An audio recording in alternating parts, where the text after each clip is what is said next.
O'zbekiston anorlari milliy brend ostida Yaponiyaga eksport qilinmoqda. 11-dekabr 2025-yili Agrostar kompaniyasi mikrokredit bilan hamkorlikda ilk bor O'zbekiston anorlarini Yaponiyaga eksport qilyapti.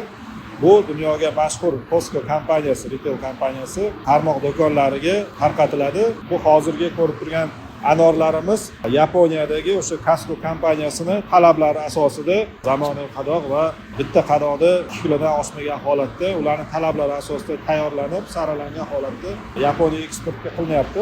Hozirda Toshkent xalqaro aeroportida mahsulotlar maxsus muzlatgichlarga olib kirildi.